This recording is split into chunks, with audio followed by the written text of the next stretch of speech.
Bueno, primero bienvenidos a todos. El debate con Cristiano Curioso no se va a dar. Cristiano Curioso pidió postergar el debate para el martes porque dice que tiene un imprevisto y me lo dijo ayer a las 11 de la noche. Entonces, bueno, los imprevistos pasan, así que será hasta el martes. Se ha hecho muy largo ese debate, muy largo. El domingo pasado fue porque, bueno, el sábado a mí se me había quebrado el celular. Se los voy a mostrar. Eh,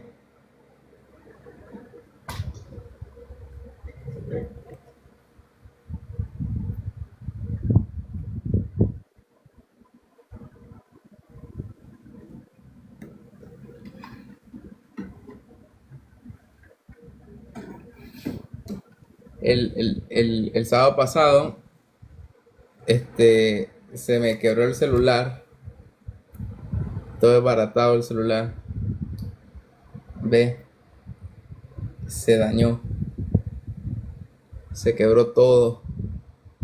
Entonces, bueno, eso había sido el viernes, ¿no? Entonces el sábado le dije a Curioso que iba a pedir postergar el debate, ya, por motivo de eso, del celular. Entonces Curioso dijo que sí, pero para no quedar mal, vine y compré el celular eh, el día siguiente. Al día siguiente. Entonces le dije, le avisé, ¿no? Le dije el sábado, bueno, mira, ya compré el celular, no quería quedar mal, pero me dijo él, no, pues ya no, porque ya me ocupé, ¿no? El domingo pasado, entonces dijo, ya ocupé el tiempo, así que lo vamos a hacer hasta el otro domingo. Bueno, este domingo ha salido con un imprevisto y, bueno, son imprevistos, espero que el martes no suceda nada. Ya de hecho ya está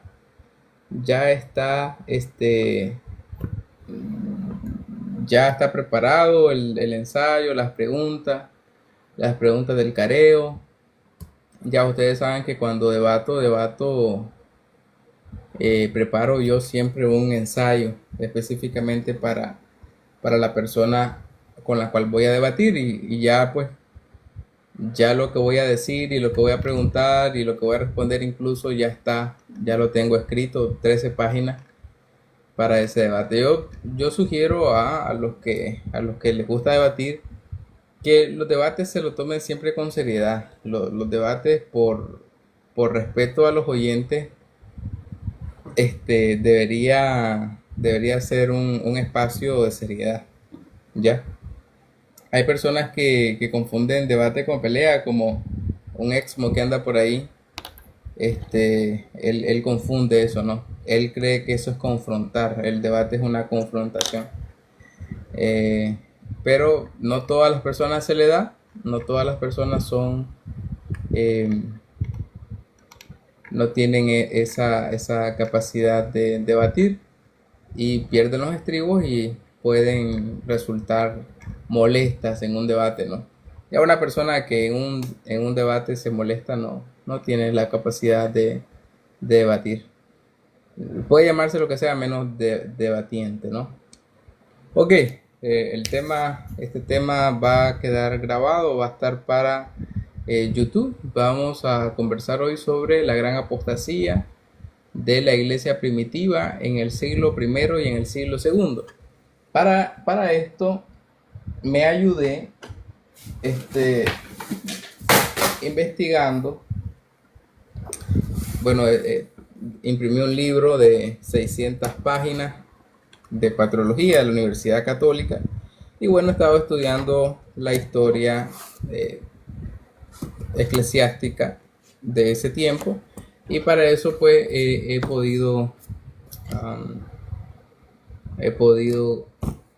ir enriqueciendo mis conocimientos acerca de la historia, ¿no?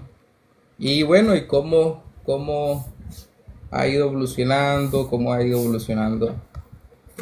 las doctrinas y cómo se ha ido evolucionando las interpretaciones, los ritos y todo esto en el siglo II. ¿Qué pasó con el debate? El debate, Cristian Curioso lo pidió postergar para el martes porque va a estar ocupado, dice hoy.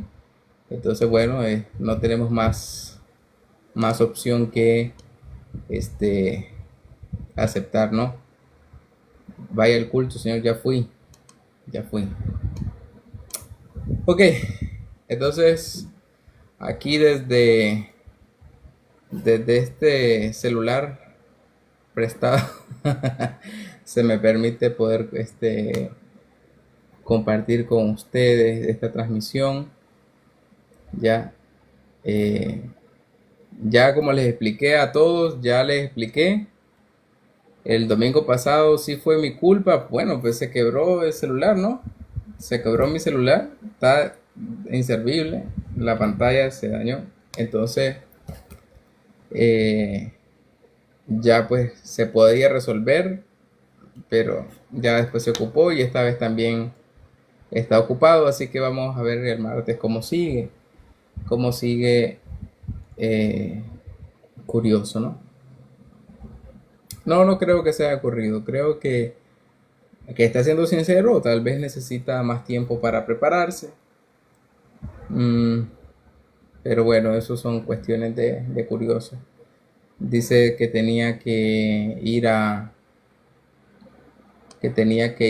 predicar sustituyendo al pastor de su iglesia porque no tuvo imprevisto el pastor. Bueno, son cosas que pasan, ¿no? Son cosas que pasan.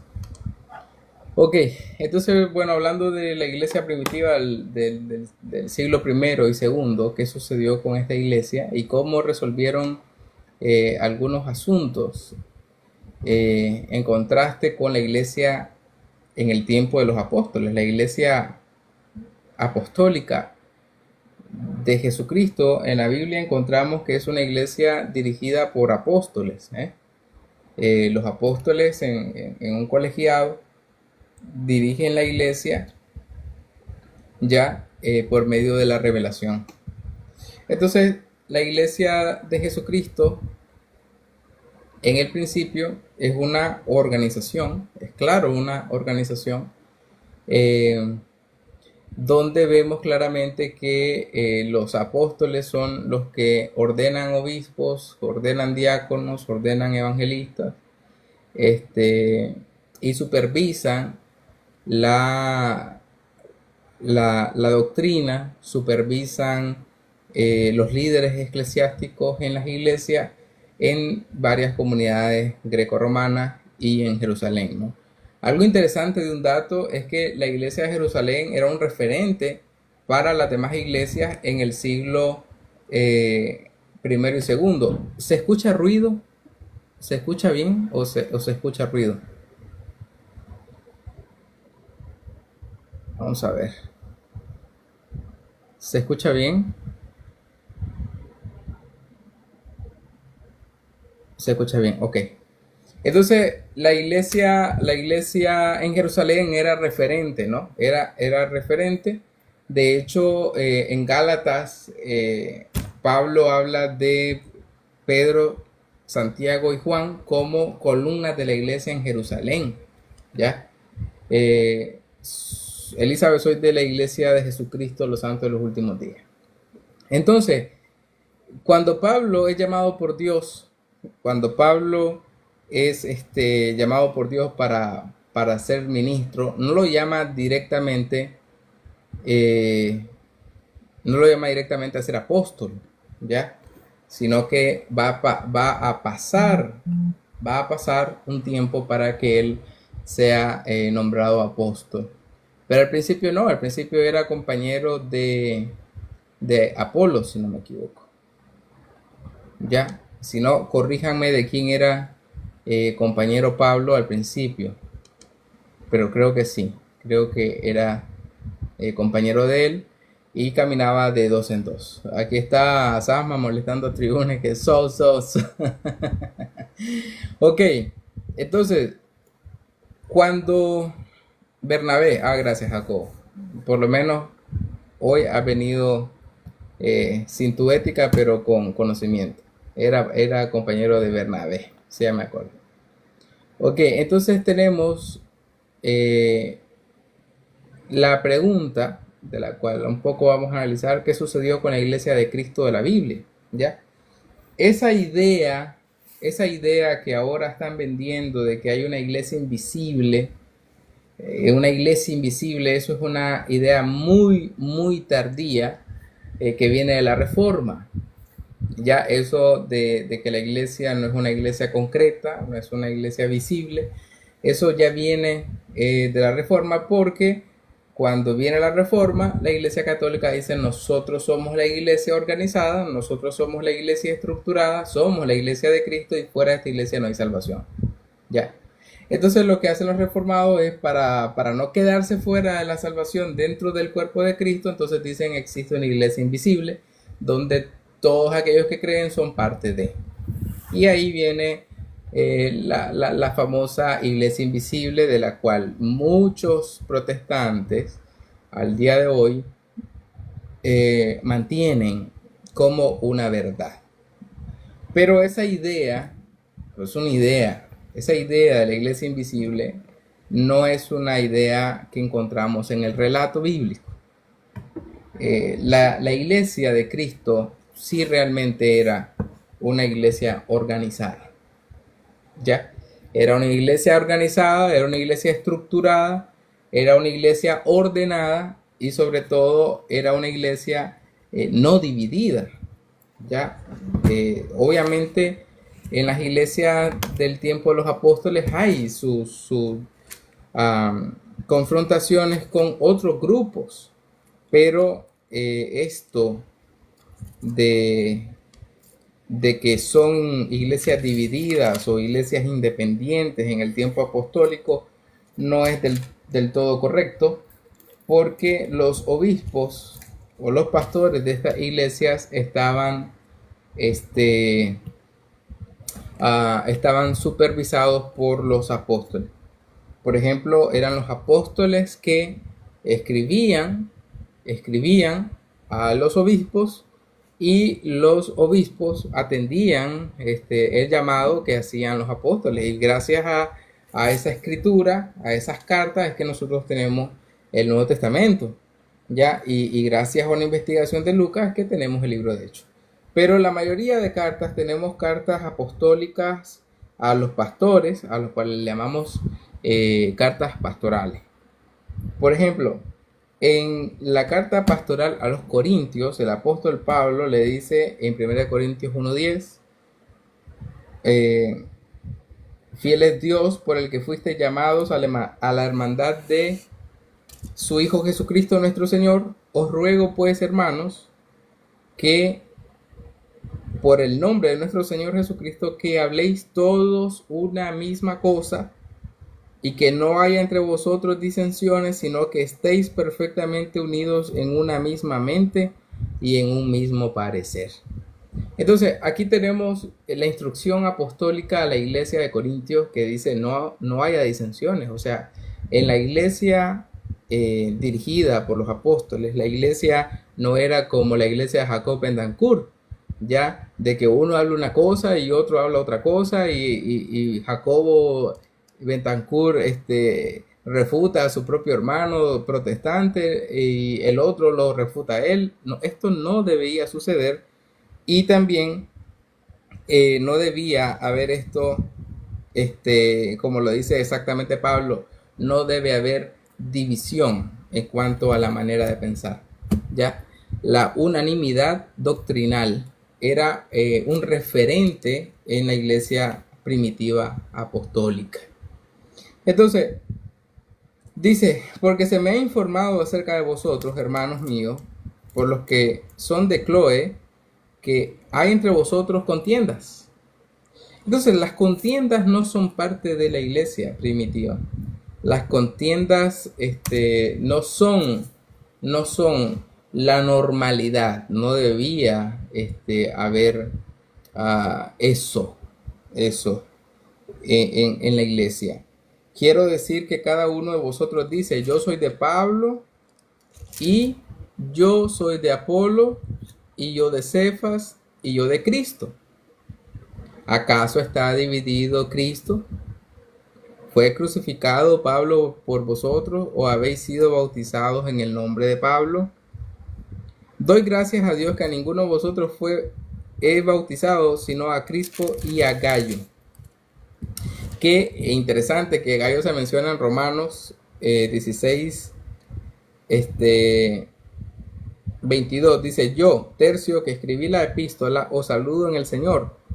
Os saluda Gallo, hospedador mío y de toda la iglesia. Os saluda Erasto, tesorero de la ciudad, y el hermano Cuarto.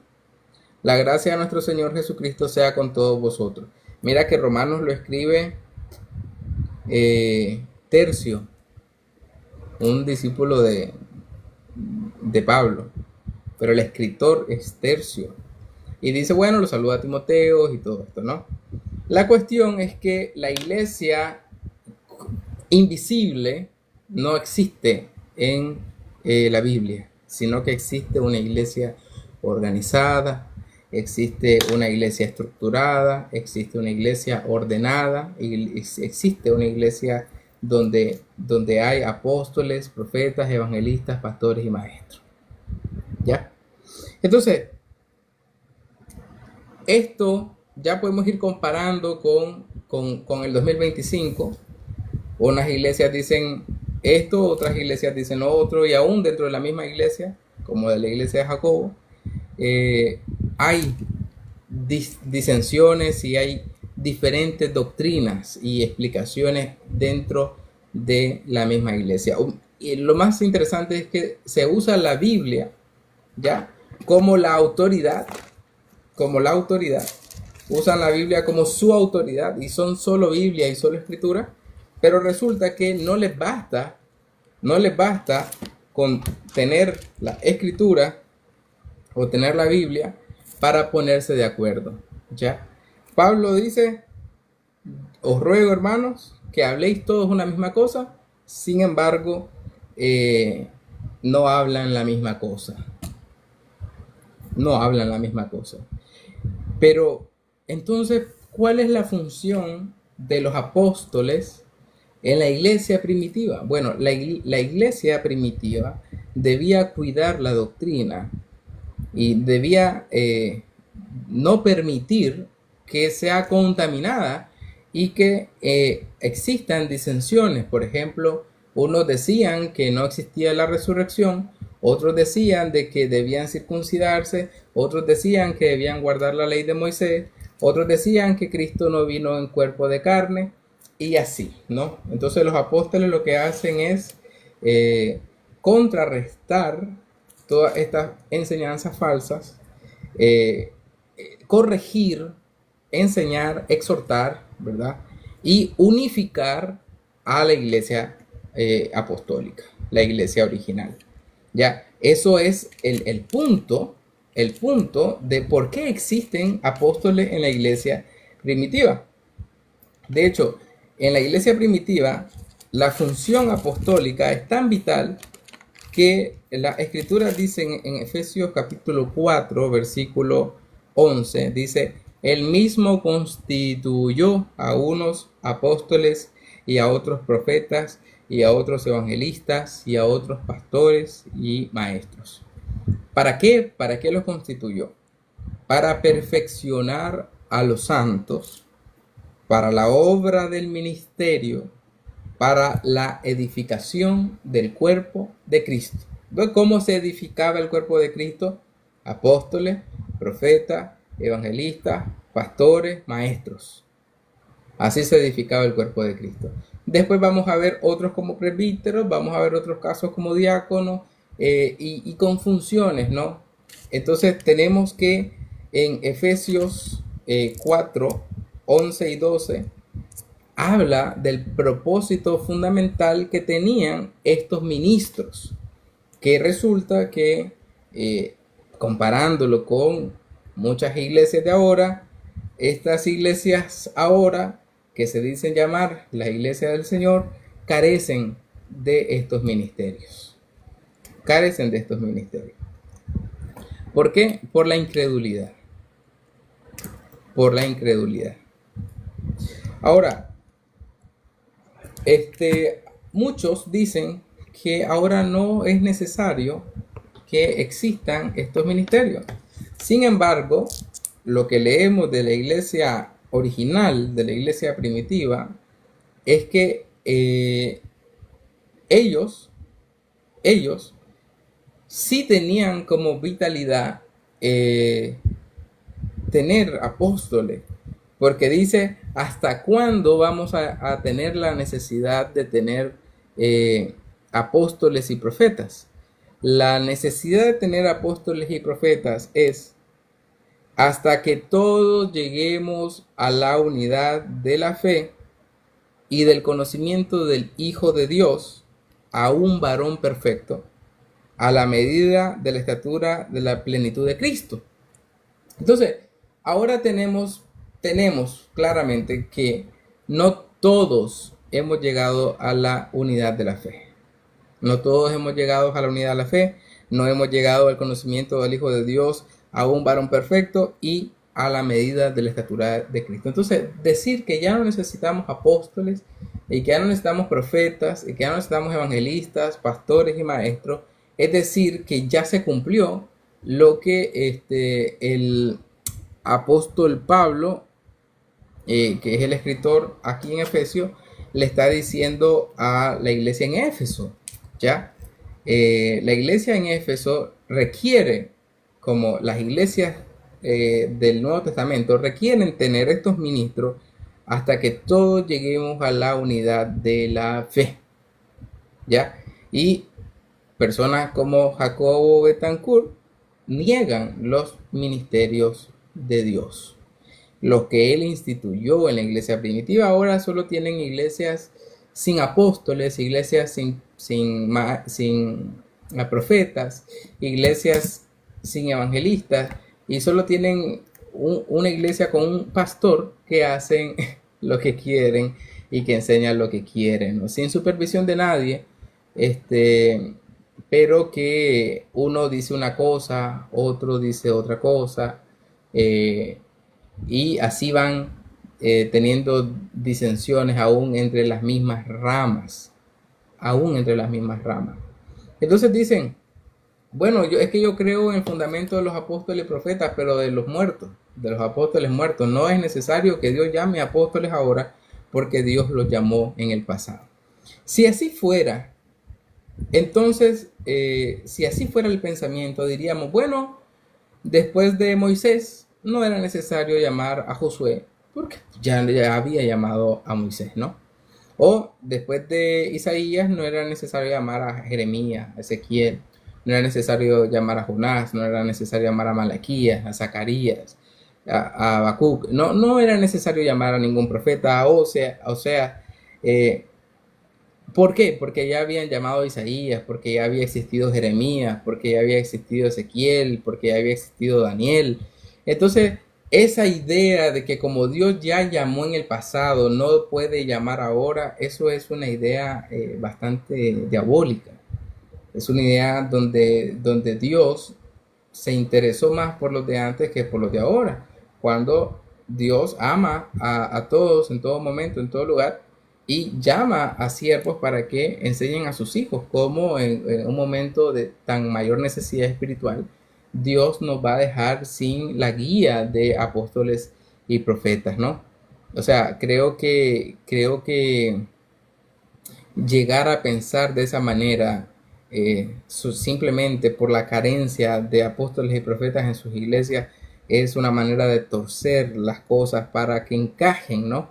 En su mente, pero en la mente de Dios las cosas funcionan diferente. En la mente de Dios, Dios se vale de siervos imperfectos, obviamente, como sus profetas para revelarles sus secretos. Por ejemplo, en Amós 3:7 dice, porque no hará nada Jehová el Señor sin que revele su secreto a sus siervos los profetas. La iglesia antigua, la iglesia primitiva, tenía profetas, ya tenía apóstoles, existía el don de profecía, existía el don de sanidad, existía el don de lengua, existía el don de la fe. O sea, todas estas cosas ahora incluso la quieren negar, ya.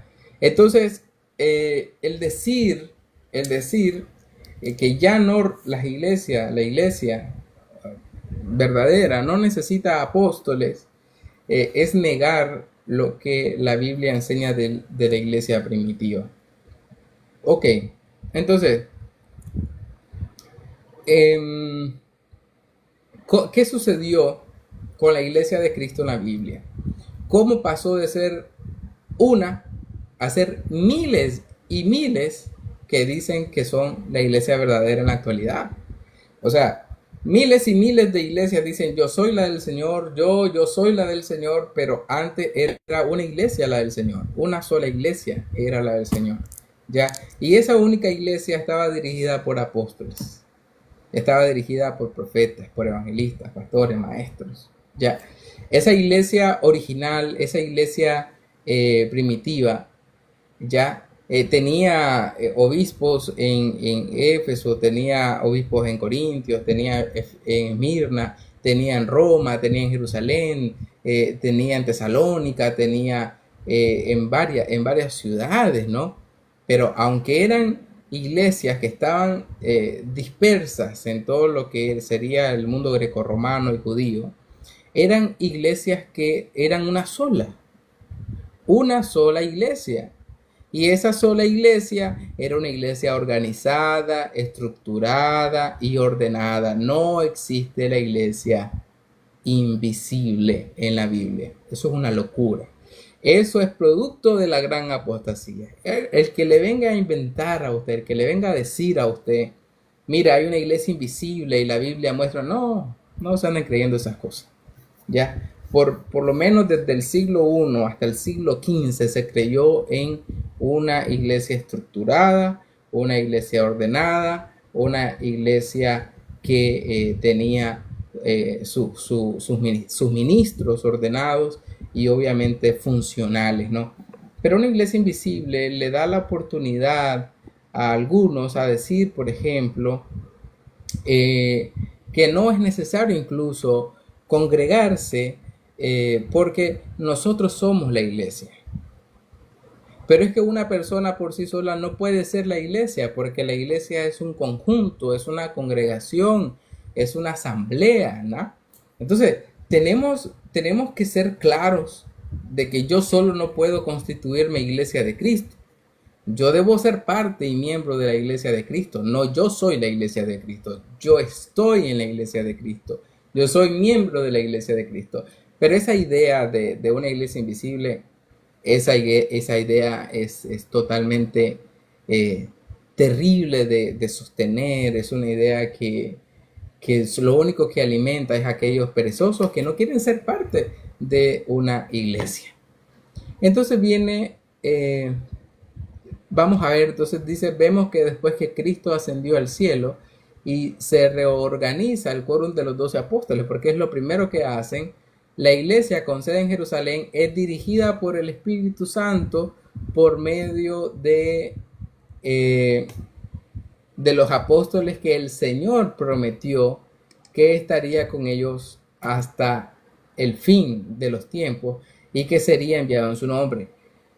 Es decir, que el Espíritu Santo, cuando vino en Pentecostés, vino con todo el poder, la autoridad y en representación de Jesucristo para hablar por Jesucristo, tomar lo que es de Jesucristo y hacérselo saber a ellos tal y como Jesucristo lo prometió.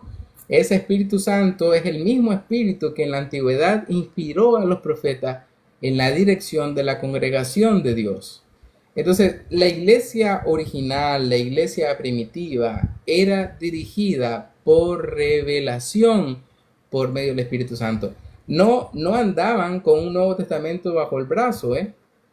Los apóstoles hablaban la palabra hablada y la palabra hablada era revelación y palabra de Dios.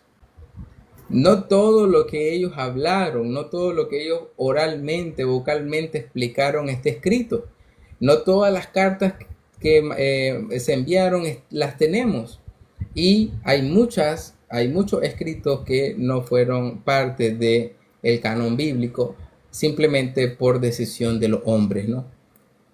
Entonces, ¿cómo, cómo sucede de la creencia que encontramos en la Biblia de una iglesia organizada, una iglesia estructurada? ¿Cómo vemos una iglesia que es dirigida por revelación, una iglesia que es dirigida por el Espíritu Santo, cuando el Espíritu Santo le dice apártame a Bernabé y a Saulo para la obra del ministerio? Eso se lo está diciendo el Espíritu Santo a los apóstoles.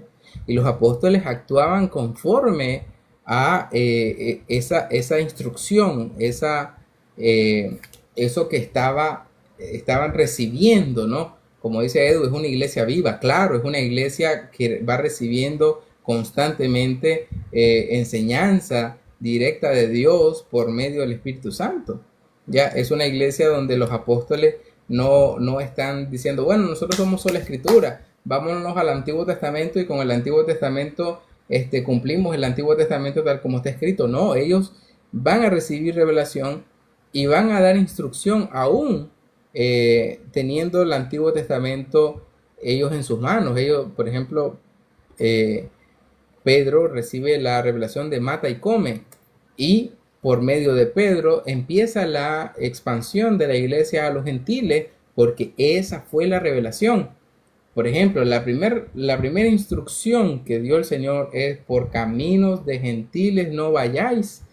Y si el Señor le dice primero a los apóstoles, no entréis por caminos de gentiles, sino no se les predica a los gentiles, después vemos que el Señor le dice a Pedro, mata y come, en una revelación, y el Señor da instrucción de que el evangelio sea anunciado aún a los gentiles. Entonces lo que tenemos es una iglesia viva, dirigida por revelación. Ya, ahora las iglesias de ahora dicen que ya no se necesita la revelación, que ya toda la revelación terminó en el siglo I con Apocalipsis. Entonces, lo incoherente que a veces me suena es que las iglesias dicen, ya no necesitamos revelación, ya, pero cuando están orando, dicen, el Señor me dijo, el Señor me habló, el Señor se me apareció en una visión, el Señor hizo esto, y el Señor te dice, y el Señor me mostró tu vida. Entonces, ¿acaso no es eso revelación? ¿Acaso eso no es ser instruido por Dios? Y revelación es revelación. Pero lo incoherente es que dicen, bueno, ahora tenemos profetas que tienen revelación, pero no son como los profetas de la antigüedad. Entonces, ¿qué tipo de profetas son? ¿Ya? Si no son como los profetas de la antigüedad, ¿qué tipo de profetas son? No, es que ahora tenemos apóstoles, pero no como los apóstoles de la antigüedad. Entonces, ¿qué tipo de apóstoles son? ¿Ya? Me suena un poco como cuando Pablo dice, hay algunos que se hacen llamar apóstoles y no lo son. Hay hombres que se pueden llamar, saludos doctora Elizabeth, hay hombres que pueden llamarse apóstoles y no serlo, ¿ya? Y no serlo. Entonces, tenemos una iglesia. El tema, hermana, alguien me dijo, alguien. El tema es la iglesia invisible. No, pero es parte de la iglesia. El tema es la gran apostasía.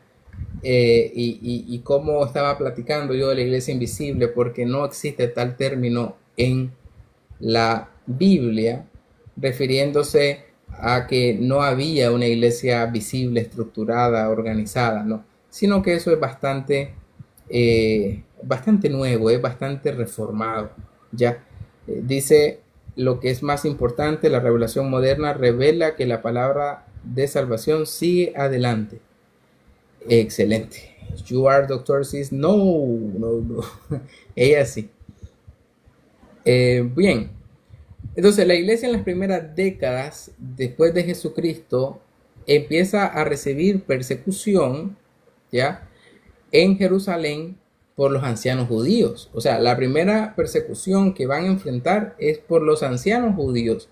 La persecución no terminó con la crucifixión de Cristo, sino que sigue la persecución ahora a los apóstoles. El apóstol Pedro y Juan, por ejemplo, son arrestados y azotados por el Sanedrín. Eso ustedes lo van a encontrar en Hechos 4 y 5. Ya empezaban a cumplirse las palabras que Jesús les había dicho en Juan 15, 18 al 19. Jesús les advirtió eso y le dijo: si el mundo os aborrece, sabed que a mí me han aborrecido antes que a vosotros. Si fuerais del mundo, el mundo amaría lo suyo. Pero porque no sois del mundo, antes yo os elegí del mundo, por eso el mundo os aborrece. Entonces, ya se está cumpliendo eso, y también las palabras de Mateo 24:9, que dice: no habían pasado ni 3 años cuando en su propia tierra la iglesia pasaba persecución en Jerusalén. Los judíos que estaban persiguiendo a la iglesia, no es una iglesia invisible, están persiguiendo una iglesia visible, una iglesia estructurada y organizada.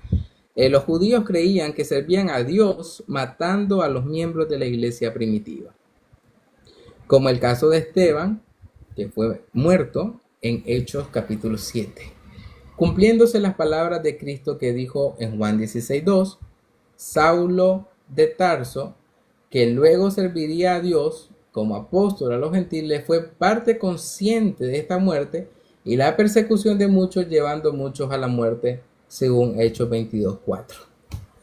Entonces, esta es una de las causas externas que encontramos en cómo la iglesia primitiva pasa de ser pasa a ser miles y miles de iglesias hoy que afirman ser verdaderas. Todo empezó con la persecución. Ok, entonces, a pesar que la iglesia enfrentaba persecución, los apóstoles predicaban con poder y autoridad, tanto así que con sus sombras sanaban enfermos, según Hechos 5 del 15 al 16. Así como aumentó la persecución, también aumentó el poder de Dios manifestado, ¿no?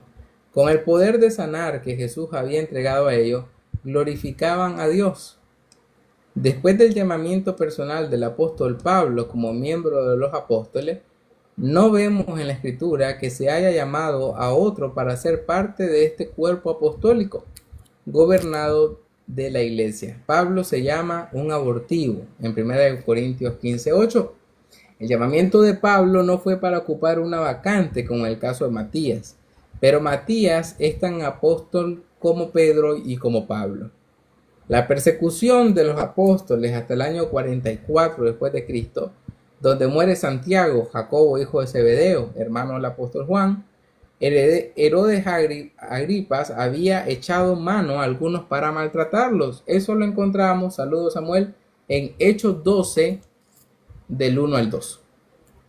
Y desde entonces vendría la muerte a los demás apóstoles, que algunas tradiciones orales declaran sus muertes entre el año 44 al año 90 después de Cristo, lo que significa que para finales del primer siglo ningún apóstol original de Jesucristo estaba vivo para dirigir la iglesia, velar por ella y sostener una sola doctrina.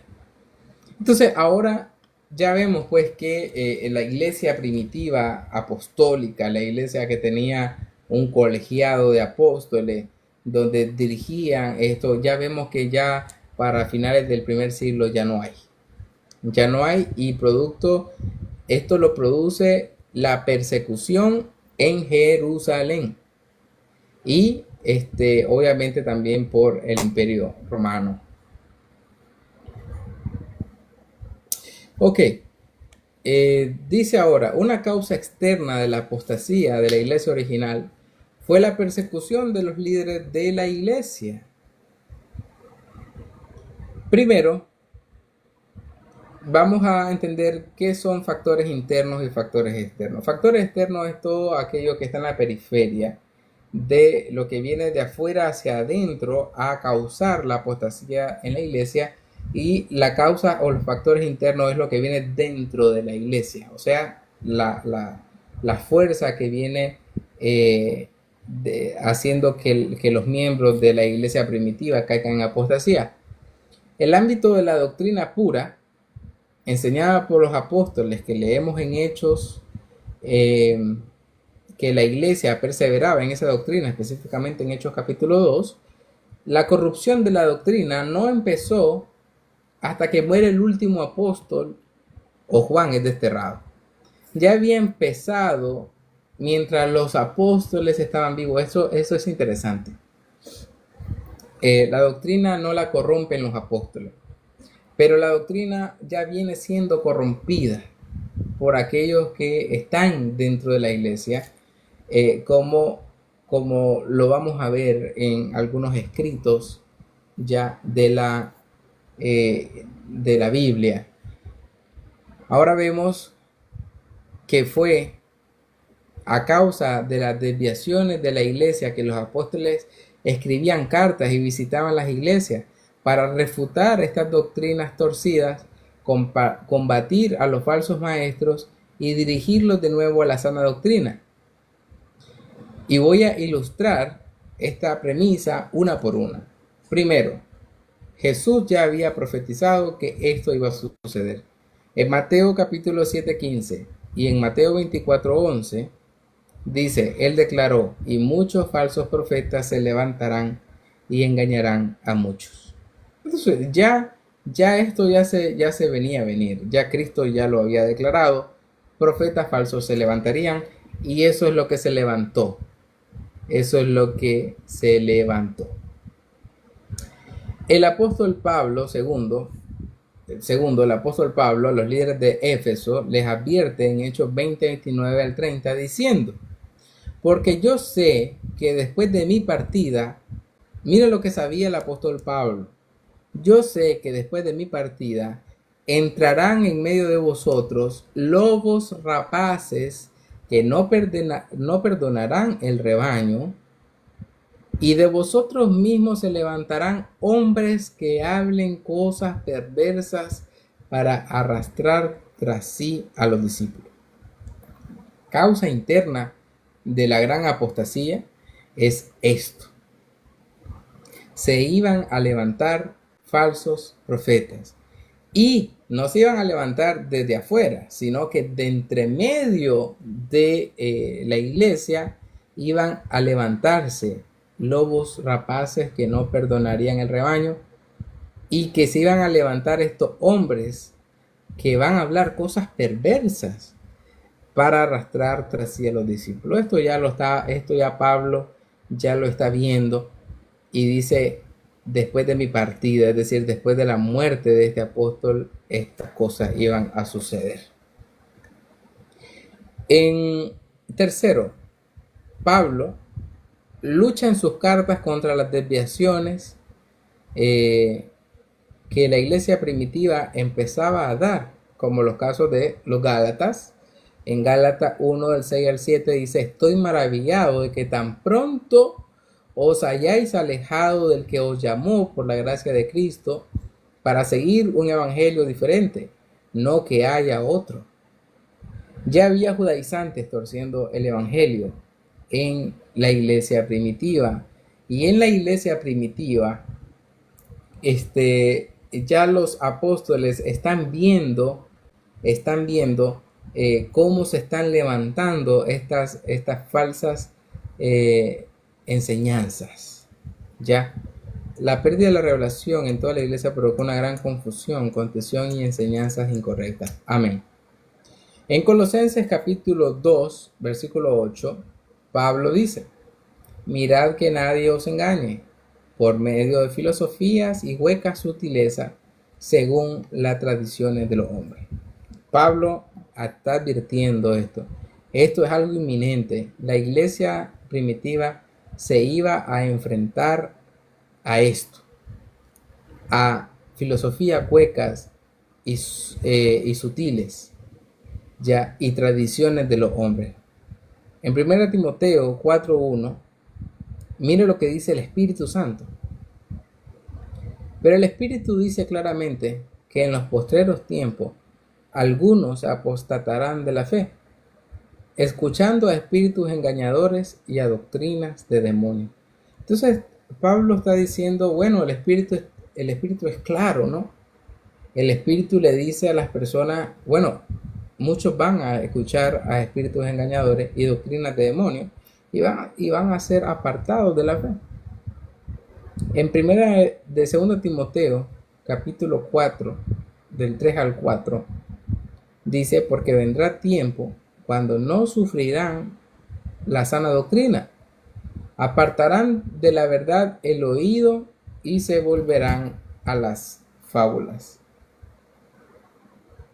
Aquí me gustaría en 2 de Timoteo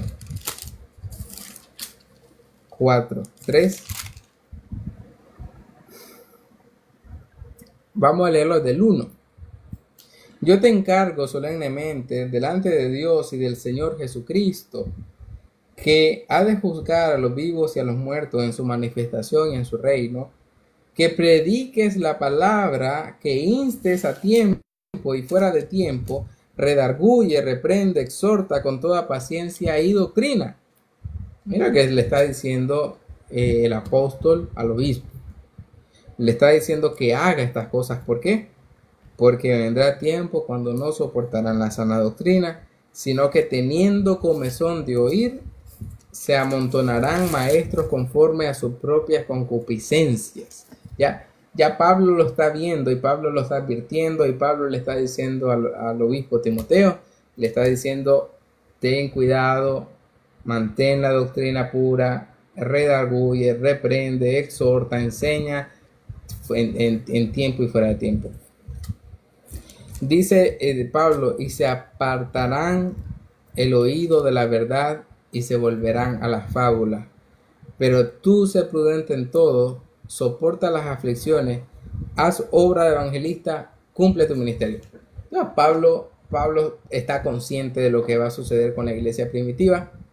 Pablo sabe de que esto es inminente y lo está advirtiendo.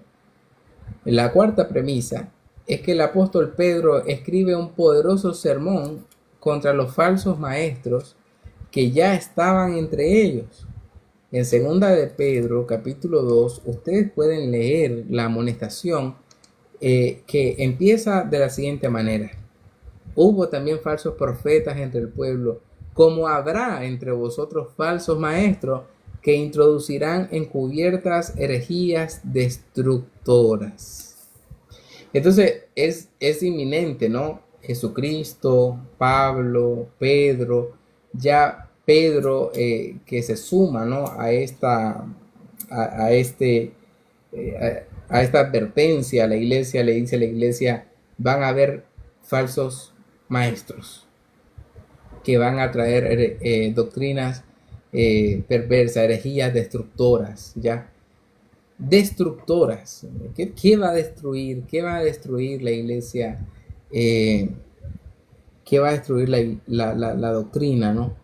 La doctrina, la herejía destructiva, destruyen la iglesia, destruyen la fe, hacen que las personas apostaten. Eso es lo que causa que las herejías entren a la iglesia primitiva en el tiempo del apóstol Pedro. Otro que habla acerca de la gran apostasía es el apóstol Juan.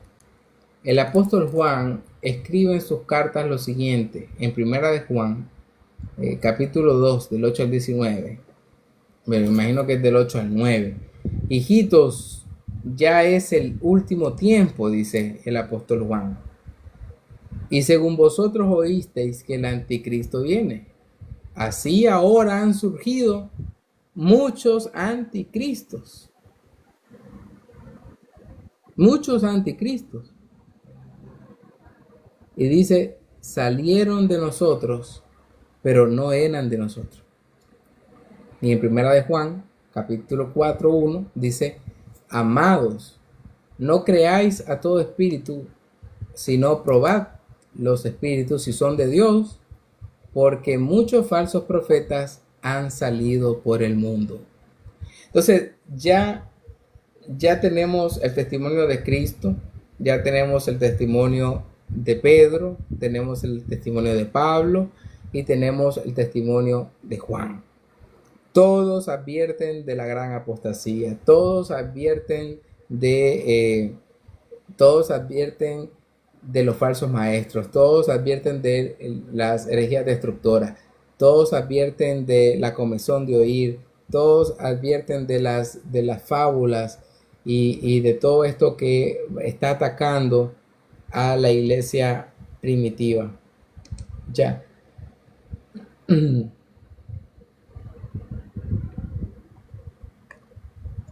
momento, por favor.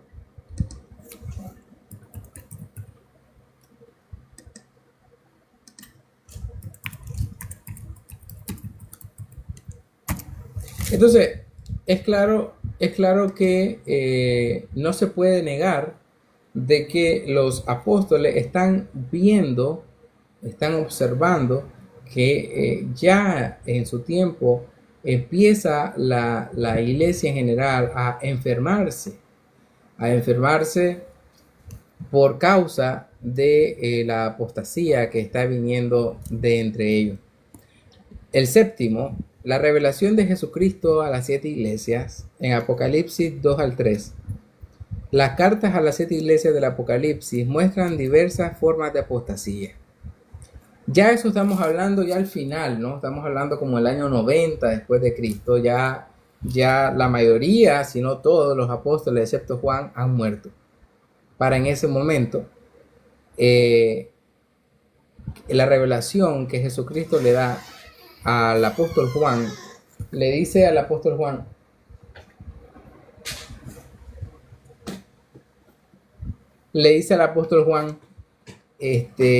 sobre la iglesia de Éfeso, por ejemplo.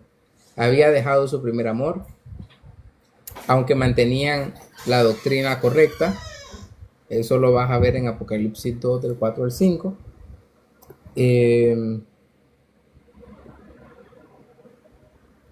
Tenemos, por ejemplo, la iglesia de Pérgamo, toleraba la enseñanza de Balaam y los nicolaitas, promoviendo idolatría e inmoralidad. Eso lo encuentran en Apocalipsis 2, 14 y 15.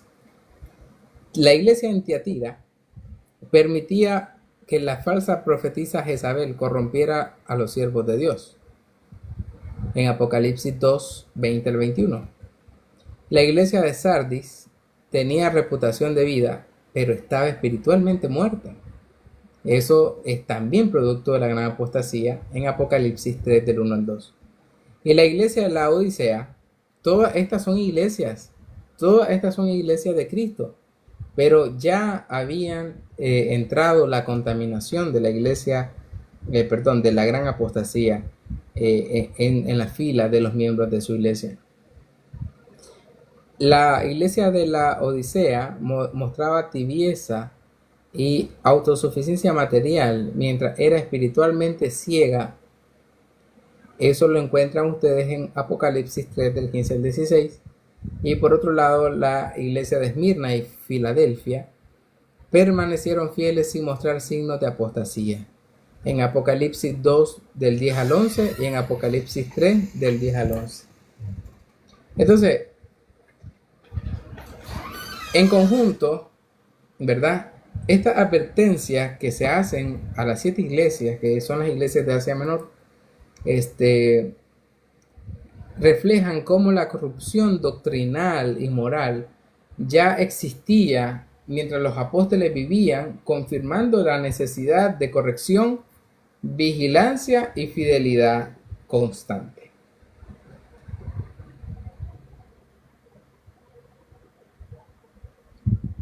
Entonces, para el año 90 después de Cristo, ya vemos una situación compleja en las iglesias establecidas, ¿no? En las iglesias establecidas por los apóstoles. Los obispos de cada una de estas iglesias recibían la amonestación del Señor para advertirles y prometerles las maravillosas promesas. Al que venciere, le dice el Señor a cada una de estas iglesias. Esto me llena de sentimiento, porque el Señor amaba a su iglesia. El Señor dio la vida por su iglesia. Y hasta el último momento era amonestado por revelación, por medio de Juan, aún sabiendo que estas iglesias un siglo después terminarían alejándose mucho de lo que originalmente se había establecido. Y el Señor sigue llamando, sigue tratando de corregir, sigue diciéndole, extendiendo la promesa, y le dice él a las 7 iglesias: al que venciere, al que venciere, al que venciere. Ya aunque la inminente apostasía ya estaba, no a las puertas, sino ya había entrado por las puertas de las iglesias, de las 7 iglesias del Apocalipsis, así como las otras iglesias que no se mencionan en Apocalipsis, porque las iglesias que se mencionan en Apocalipsis son de la iglesia de Asia Menor, ya no las iglesias occidentales. No se menciona a la iglesia en Jerusalén, no se menciona a la iglesia de Corintios. Ya la iglesia en Jerusalén ya está pasando ya es la primera iglesia que desaparece, por así decirlo, por lo que vamos a ver ahorita. La iglesia pasa de ser una iglesia con influencia judía en Jerusalén a una iglesia con una influencia cultural e idiomática de las naciones gentiles. Los obispos de las iglesias sobrevivientes a la persecución desatada por Nerón en el año 64 después de Cristo aproximadamente, Domiciano en el 90 después de Cristo aproximadamente, y Trajano en el 98 al 117, Marco Aurelio del 161 al 180 después de Cristo, Decio del 249 al 251 aproximadamente, y Diocleciano y Galerio en el año 303 y 311 aproximadamente. Todas estas persecuciones, todos estos miembros ya y los obispos de esta iglesia se esfuerzan por mantener la fe heredada, a pesar de que había persecución y ya no estaban los apóstoles más en la tierra. Los obispos de las iglesias que habían conocido personalmente a los apóstoles tratan de mantener una iglesia firme, tratan de mantener una iglesia organizada y estructurada, tratan de mantener la sana doctrina. Ya al principio tienen casi éxito. La iglesia al principio, los obispos del siglo II, un tiempo después de que se escribe Apocalipsis, llegan a tener cierto éxito en esto de querer mantener una iglesia con la perseverancia de la doctrina apostólica. Eso lo vamos a ver después del siglo III, del siglo IV. Ya es una iglesia que no se parece mucho a la iglesia original. Pero sí hay que reconocer que los obispos del siglo II, los obispos más cercanos a los apóstoles, sí se esfuerzan por mantener una fe y una doctrina apostólica, y trata de mantenerse unido ya. Pero vemos que no le fue posible del todo. La iglesia del siglo II ya no es una iglesia apostólica, sino una iglesia episcopal. ¿Qué significa una iglesia episcopal? Que es dirigida por obispos, no dirigida por apóstoles. Ya, con obispos independientes que no los unía ningún apóstol, pero que se esforzaban por ayudarse unos a otros por medio de cartas. En el siglo II no tenían un Nuevo Testamento establecido, no existía un canon oficial de escritura donde todos estaban de acuerdo, y los obispos de todas las iglesias estaban de acuerdo en cuanto a las cartas apostólicas. Entonces en el siglo II no hay ni siquiera el Nuevo Testamento es lo que puede causar la unidad doctrinal, porque no existe tal compilación, sino que algunas iglesias tienen algunas cartas y otras no, y algunas reconocen unas cartas y otras no. Ahora, con la carencia de canon como escritura oficial, con sus creencias diversas ahora de la Trinidad, en la interpretación de muchas escrituras que andaban entre ellos, las iglesias sobrevivientes ahora no tienen una sola doctrina en común, sino que surgen ideas como el arrianismo, se refuerza el gnosticismo, se introduce el helenismo, se introducen ideas filosóficas mezcladas con la escritura y se desenvuelve una era de terrible confusión entre aquellos que se hacían llamar los sucesores de los apóstoles y los padres de la iglesia, y en muchos de los casos sucesores de los sucesores de los sucesores de los apóstoles. Entonces, entre más largo estaban cronológicamente una línea temporal entre los apóstoles originales y los obispos del siglo II, entre más largo, más confuso es en la historia.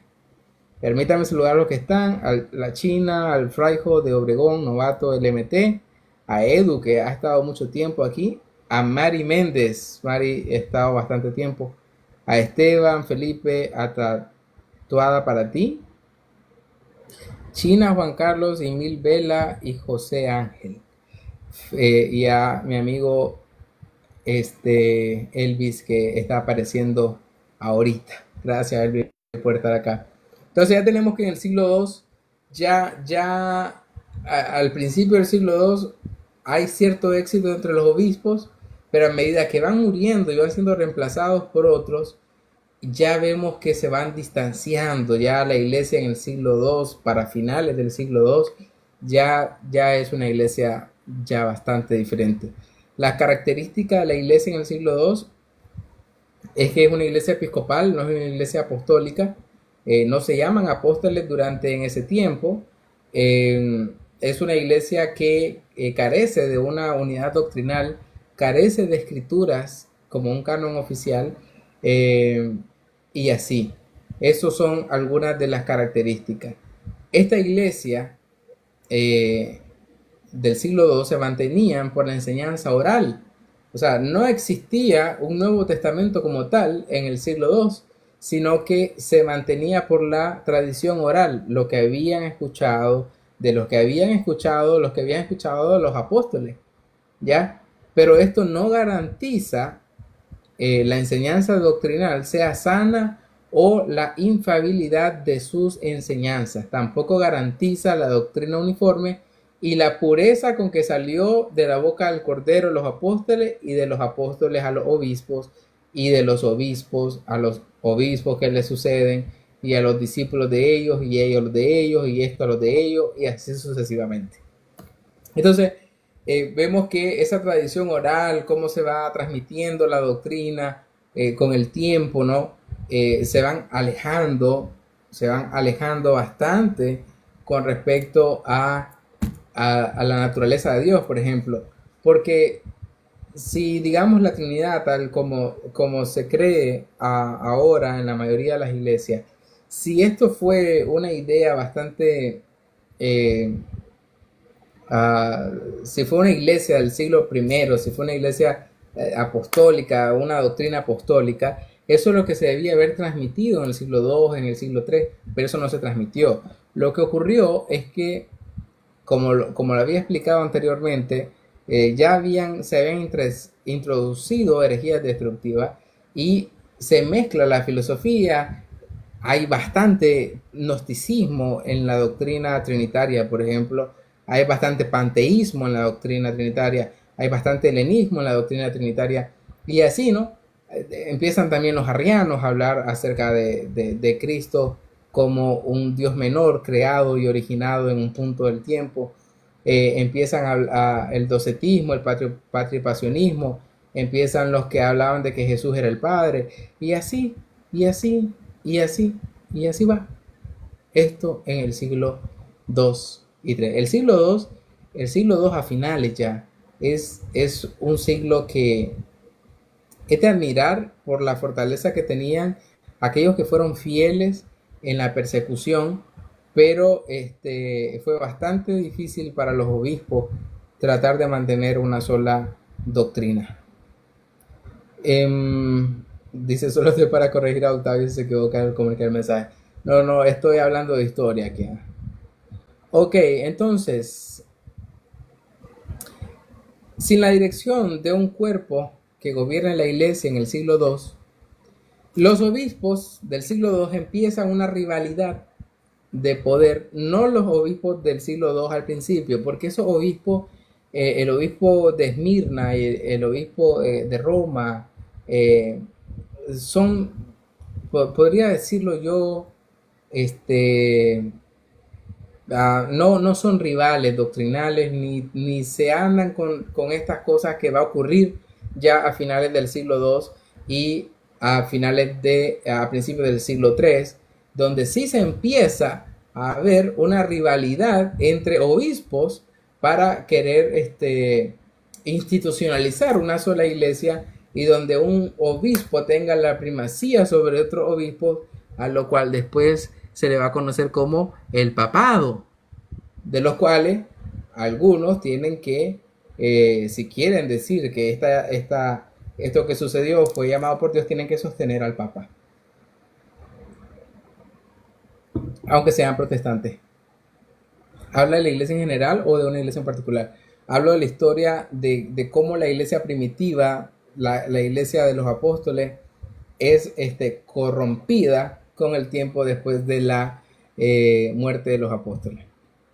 ¿Tu idea es justificar la novedad teológica? No, mi idea es enseñarle a las personas lo que realmente ocurrió, Jacobo, sin que hayan personas como tú, deshonestas, que maquillan la historia para tratar de hablar de una iglesia invisible. Ahora, vemos entonces que la rivalidad de poder entre un obispo u otro, la división y la fragmentación de ellos es notoria. Aquellos que se suponen que debían recibir claramente, ahora parece más oscuro y distorsionado. Se olvidaron de la dirección por revelación y empezaron a querer unificar la dirección por medio de acuerdos y debates que no siempre terminaron uniendo, sino desuniendo cada vez más. Entonces, en vez, estas iglesias del siglo II, en vez de recordar cómo es que la iglesia del siglo I se dirigía, estas iglesias lo que hacen es ahora, estos obispos, perdón, tratan de llegar a un común acuerdo por medio de debates, de sínodos, de concilios y de acuerdos entre ellos. Pero esto no es la forma en que Dios trabaja. Dios trabaja por revelación. Así es como Dios trabaja, pero no es lo que estamos viendo ya en el siglo II finales y principios del siglo III. Ok, ahora que se olvidaron de esto y lo que causan esos sínodos y concilios, lo que causan es más división, vamos a ver algunas cositas que suceden en este tiempo. Al principio, tras la muerte de los apóstoles, los obispos, mira lo que ocurre, ¿no? Los obispos instan a las iglesias a obedecer a los obispos. Esto a mí, en lo personal, me parece muy emotivo porque estos obispos del principio del siglo II son obispos realmente instituidos, realmente son obispos verdaderos de la iglesia. Ya son obispos que realmente los apóstoles instituyeron. Y al no existir apóstoles, ¿qué es lo que podían hacer los obispos? Ya no habían apóstoles que los dirigieran. Entonces lo que hacen los obispos es decirle a sus congregaciones, manténganse fuertes, manténganse unidos y obedezcan en todo momento a los obispos. Eso es lo que está diciendo. Ya, entonces ya vemos de un siglo a otro que la iglesia ya no es apostólica, ahora la iglesia es episcopal. La iglesia no se dirige por revelación, se dirige por acuerdos entre hombres, por concilios y sínodos, y ya vemos una iglesia que ya va desboronándose, una iglesia que ya va cayendo en su fin de apostasía, ¿no? Ahora, dice, el canon está cerrado, toda revelación debe someterse a los escritos apostólicos. No existía ni siquiera canon en este momento, Jacobo. O sea, tú, si tienes un canon ahora, gracias a una iglesia que tú protestas, que es la iglesia católica. Al principio, tras la muerte de los apóstoles, ¿verdad? Esto ocurre, me parece a mí algo bastante, eh, a mí me parece bastante emotivo, de que ellos hacen un gran esfuerzo por dirigir las iglesias y lo hacen bien en su principio. Por ejemplo, Ignacio de Antioquía más bien dice lo siguiente: no os doy órdenes como si fuese alguien, pues si estoy encadenado a causa del nombre, todavía no he alcanzado la perfección de Jesucristo. Ahora, en efecto, comienzo a ser discípulo y os hablo como a codiscípulos, pues era necesario que vosotros me ungieseis con vuestra fe, exhortación, paciencia y grande de ánimo. Aquí no vemos un papa, aquí no vemos uno solo que dirige la iglesia, sino que este es solamente un obispo en Antioquía. Ese es un obispo de Antioquía. Y este obispo está animando, ¿no?, a la iglesia de Éfeso por medio de una carta. Yo a veces me pregunto si esta gente que tanto habla, por ejemplo Jacobo, tanto que quieren hablar de los obispos y de los padres de la iglesia, que son obispos de la iglesia, los obispos de la iglesia del siglo II, ¿por qué no metieron en el canon bíblico la carta de San Ignacio de Antioquía a los Éfesos? ¿Por qué no? ¿Por qué solo la de Pablo? ¿Por qué no la de San Ignacio de Antioquía? Porque la verdad a ustedes les vale los obispos. A ustedes les valen los obispos, pero sin embargo mantienen, dizque, la tradición apostólica de los obispos, de los apóstoles a los obispos, y así inventan muchas cosas que ustedes realmente hacen para engañar con sutileza a aquellos que no estudian la historia.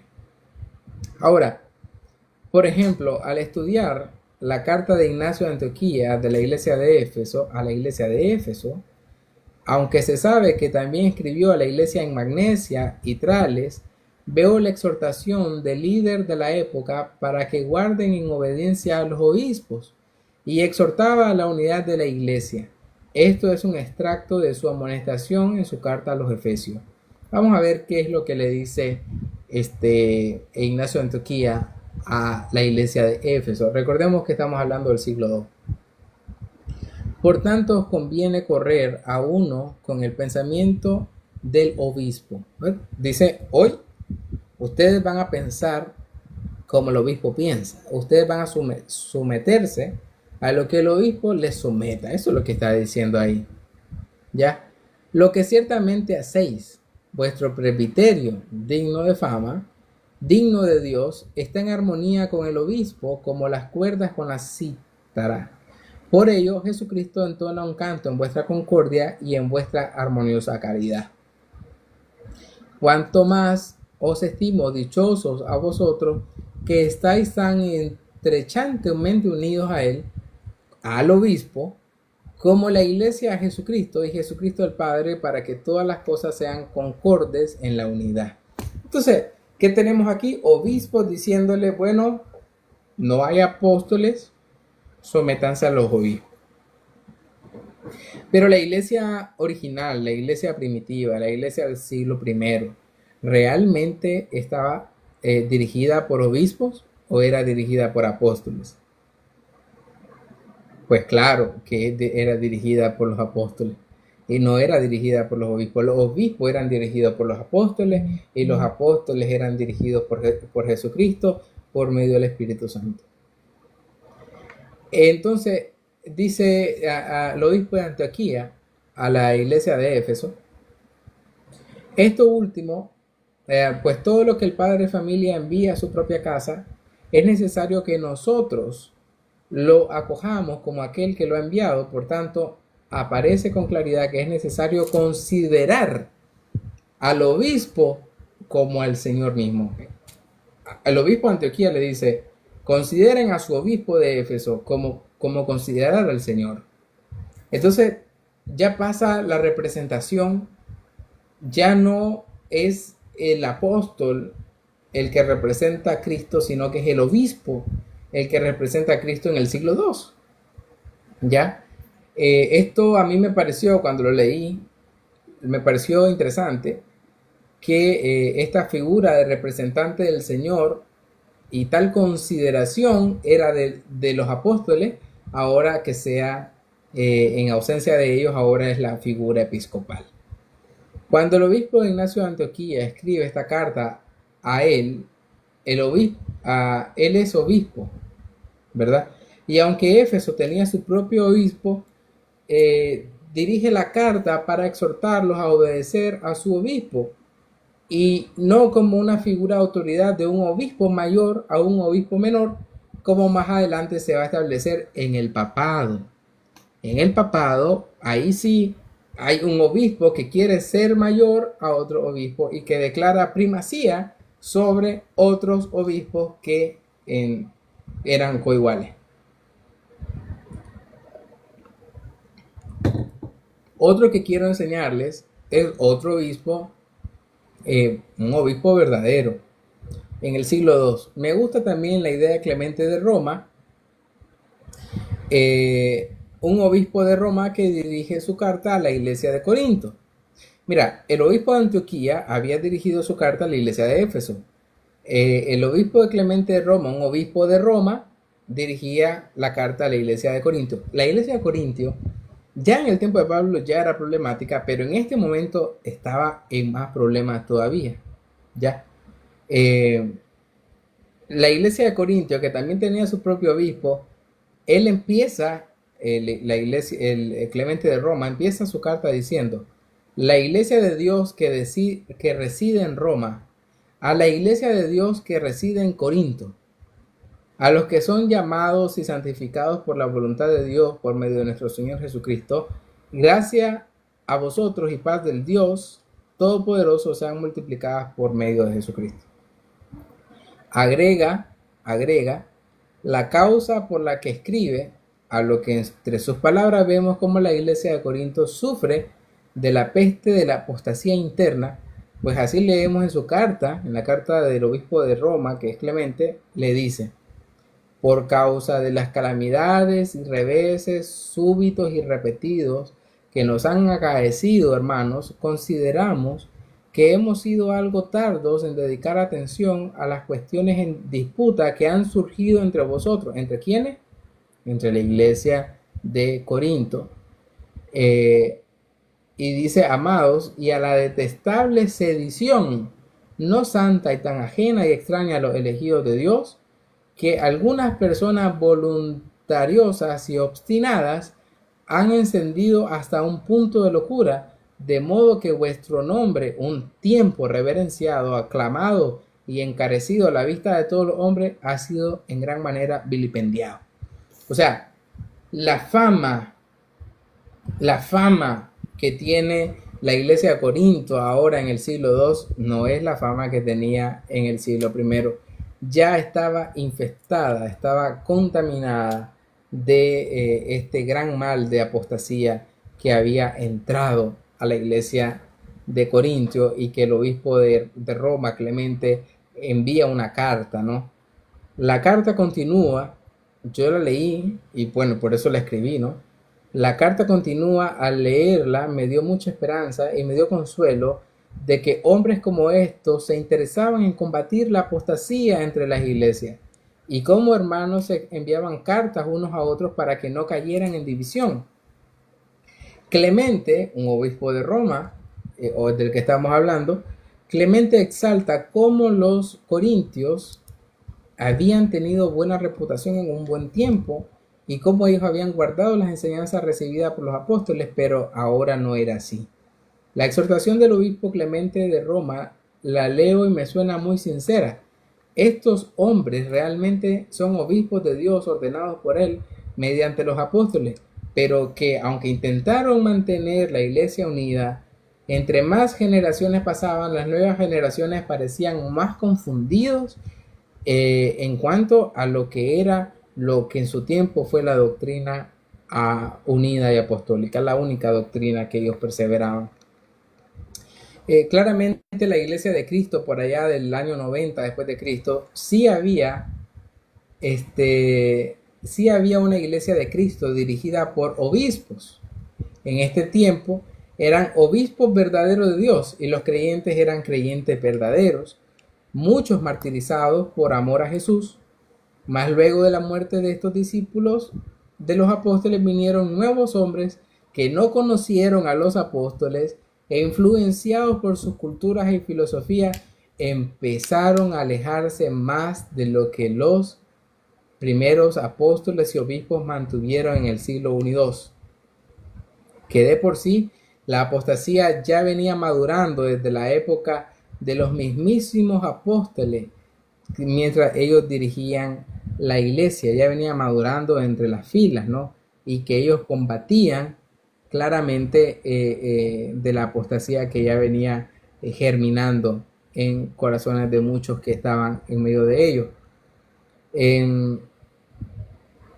Entonces, ya que vemos que hay personas que ya no van conociendo a los apóstoles originales, sino que son nuevos conversos y en su nueva conversión traen filosofías y traen teología y traen sus religiones y las adaptan al cristianismo, y cada día se va haciendo más corrupta la doctrina de que en un tiempo fue la sana doctrina. Para el siglo III, que es lo que ya estamos viendo acá, ya la doctrina no es sana. Claramente esto es claro, Clemente está claro de eso, y al igual que Ignacio de Antioquía, insta a las iglesias de Corintio a permanecer fiel a los obispos y diáconos, conectándolos con el ministerio apostólico y mesiánico de nuestro Señor y sus discípulos. Así escribe el obispo de Roma, diciendo: los apóstoles recibieron el evangelio para nosotros del Señor Jesucristo. Jesucristo fue enviado por Dios. Así pues, Cristo viene de Dios y los apóstoles de Cristo. Por tanto, los dos vienen de la voluntad de Dios en el orden designado.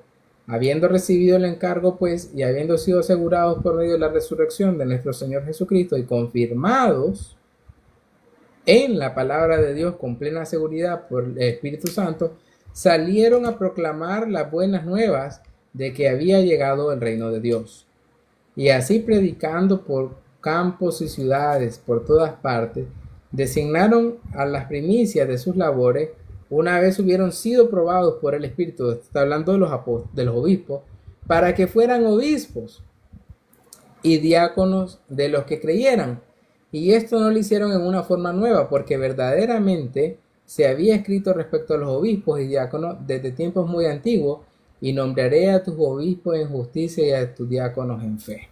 Entonces, aquí el Clemente de Roma hace esa jerarquización y dice: Dios, Cristo, los apóstoles, los obispos y los diáconos, ¿ya?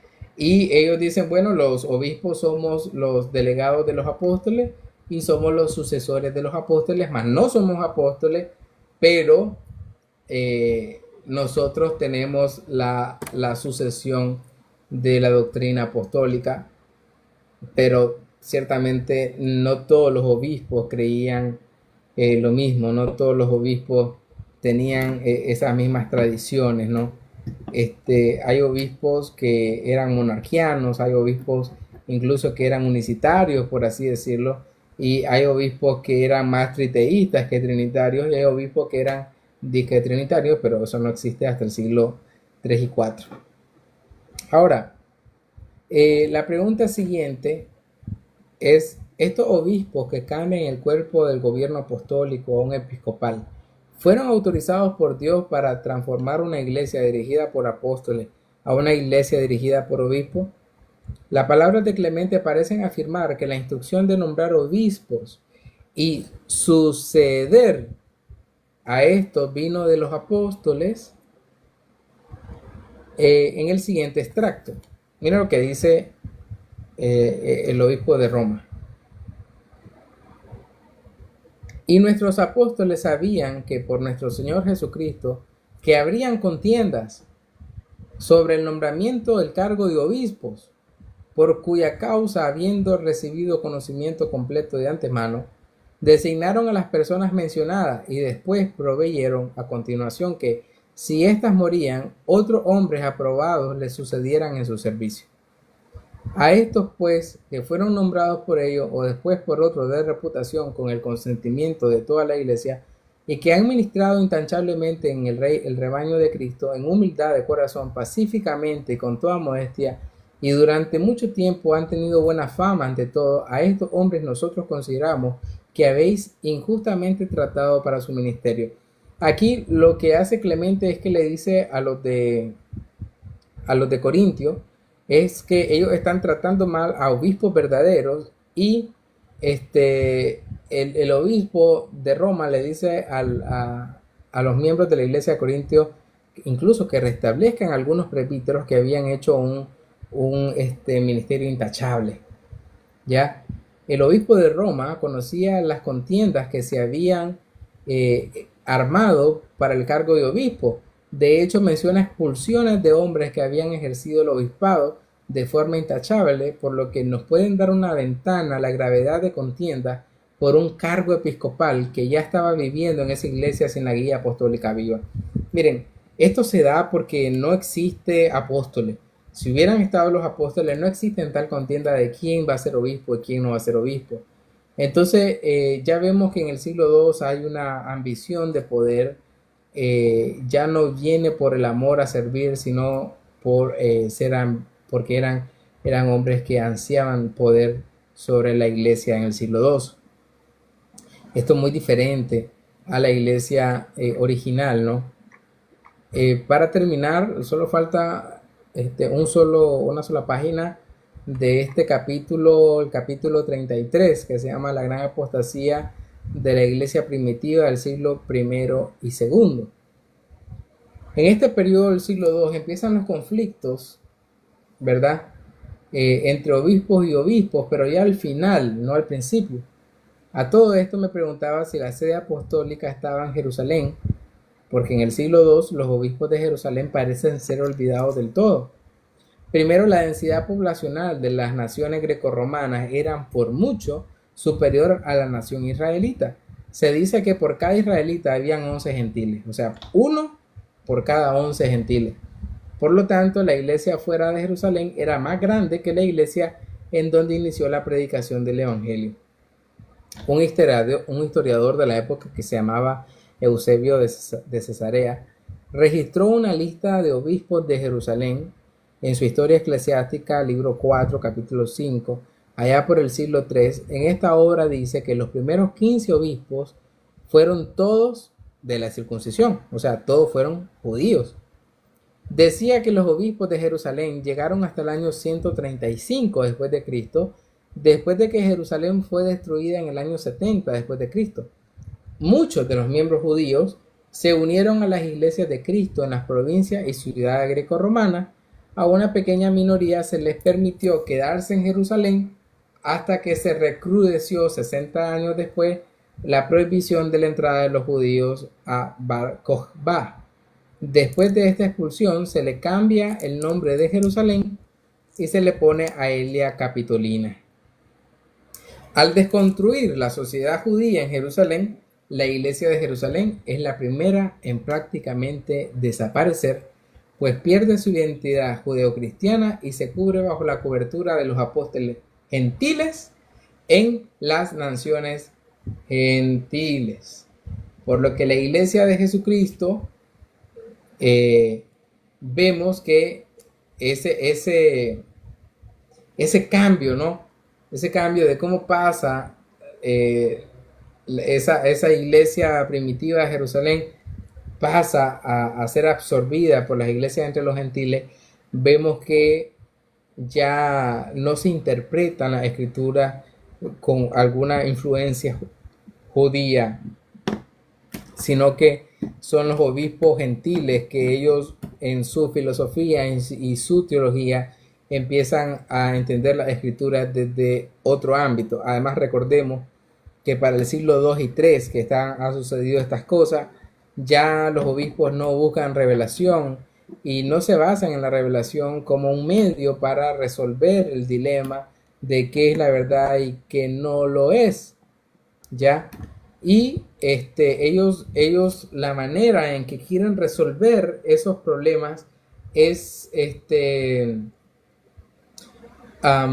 Es por medio de concilios, de sínodos, de ponerse de acuerdo uno con otro, pero esa no es la manera del Señor. La manera del Señor es la revelación por medio del Espíritu Santo. Jerusalén era uno de los 5 patriarcados, ¿no? Sí, pero después del año 135, no. Claro que no. Porque si bien te refieres a la iglesia en Antioquía, Alejandría, Roma, Jerusalén y Etiopía, la iglesia de Jerusalén es la primera en desaparecer al perder su identidad en el año 135. ¿Ya? Así que tiene poca relevancia ahora los obispos en Jerusalén, comparado con obispos como de grandes capitales del Imperio Romano, como los obispos de Alejandría, el obispo de Antioquía, el obispo de Etiopía, ya el obispo de Roma. Llegan incluso a ver por debajo del hombro a obispos de ciudades más pequeñas de la iglesia de Cristo del siglo II en las iglesias de Asia Menor. Incluso algunos obispos ya a finales del siglo II y del siglo III empiezan a querer imponer una primacía sobre esos otros obispos, de los cuales tenían cierto rechazo a estos obispos que se querían creer obispos mayores. Entonces ya vemos una división. La iglesia en Asia Menor ya es bastante problemática para los obispos occidentales. Estas iglesias, en medio de esas iglesias aparece el arrianismo, aparece el docetismo, empieza a contaminarse con el gnosticismo, con el panteísmo. O sea, ya tenemos, ya tenemos que la iglesia de Asia Menor tiene mucho más problemas que esas otras iglesias en las otras ciudades que estoy mencionando. También Alejandría, que es una iglesia en Egipto, esta iglesia también llega a tener conflictos con el arrianismo, y es ahí, por ejemplo, donde se arraiga o se afianza de una manera más fuerte, y luego Arrio se va no recuerdo la ciudad, y se aboca al obispo de Namesio para que le dé su apoyo. Luego Arrio tiene el apoyo de por lo menos 3 obispos en las iglesias de Asia Menor, y tratan de hacer un contrapeso a los obispos que eran más de corte monarquiano de la iglesia, por ejemplo, en Roma, que era un poco más monarquiana, y la iglesia de Antioquía, que era más monarquiana. Entonces ya hay un caos ya en el siglo II. Eso ya no se parece a la iglesia original. Ya si alguien lee Hechos y la compara con lo que está sucediendo en, en, en estas iglesias, ¿no? Ahora aparecen iglesias separatistas, iglesias desunificadas, iglesias desorganizadas, con carencia de estructura, donde ya empiezan a haber esa discordia, y por la cual surgen tantas herejías como persecuciones entre ellos. Ya después, todavía no se institucionaliza una sola iglesia en el siglo II, porque cada obispo o un grupo de obispos quiere ser autónomo, ¿ya? Y esa autonomía lo que causa en la iglesia del siglo II y a principios del siglo III, lo que causa esa independencia es incluso independencia doctrinal. Y la independencia doctrinal trajo una variedad de doctrinas presentadas como un tipo banquete donde habían tantas interpretaciones, recordando que para este tiempo no existe una cosa como un canon oficial. Ya no existe algo como el Nuevo Testamento donde todos se ponen de acuerdo. Hay iglesias que leían el Pastor de Hermas, hay otras iglesias que tenían inspirado como la carta de Clemente de Roma, la ocupaban mucho. O sea, ya vemos que hay iglesias por ejemplo, y grupos y movimientos, eh, que incluso hay unos que rechazaban el Antiguo Testamento, otros se lo reconocían las cartas de Pablo, otros reconocían algún evangelio según San Marcos, Mateo, Lucas, Juan y algunas cartas del apóstol Pablo, otros eran más del apóstol Juan, y así sucesivamente. Esa variedad de discrepancia entre qué es inspirado y qué no es inspirado también llega a ser un obstáculo para la unificación de esta iglesia fragmentada, una iglesia totalmente dividida, una iglesia que yo la miro muy diferente a la iglesia del siglo I. Y bueno, hasta aquí terminamos este capítulo. Esto se encuentra en el libro escrito de mi mano, que se llama ¿A quién iremos? Lo encuentran en el capítulo 33, la gran apostasía de la iglesia primitiva, siglo I y II. Así se llama ese capítulo. También van a poder ver esta transmisión en YouTube, ahí en el canal Octavio Sud, Octavio S-U-D, de dedo. Ahí van a poder ver esta explicación bastante extensa de lo que sucedió con la iglesia primitiva en este periodo, ¿no? Van a ver en el canal, bueno, en este momento, en este capítulo, cómo abordamos las características de la iglesia primitiva, qué pasó en el siglo II, qué pasó en el siglo III, y así pueden ustedes fortalecer el conocimiento acerca de la doctrina de la gran apostasía.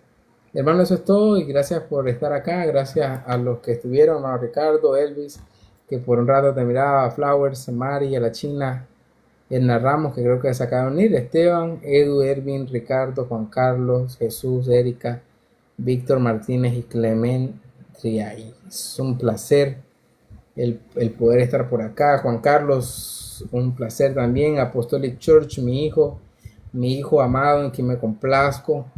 Gracias por estar por acá. Esta transmisión estará disponible en YouTube ya por la noche, va a estar disponible y pues pueden compartir con sus amigos esta exposición, ¿no? Esta exposición de la gran apostasía en el siglo I y II, que les va a interesar pues a algunos que les gusta la historia, a algunos que no les gusta la historia, probablemente no sientan que sea algo llamativo o instructivo para ellos, pero bueno, aquí se respeta todos los tipos de gustos que hay. Ya en mi canal también hay un conversatorio interreligioso, pasa de mí esta copa, se llama, ahí abordo sobre la expiación con dos pentecostales, uno trinitario y uno unicitario, y una explicación bastante extensa de Jesucristo es Padre e Hijo, y de cómo explico cómo Hijo y cómo es Padre en un sentido de la doctrina oficial de la Iglesia de Jesucristo, los Santos del Último Día, y así pues vemos estas cosas, ¿no? Voy llenando poco a poco el contenido del canal para que las personas puedan ser instruidas y bueno, todo lo que he recibido de gracia compartirlo con ustedes,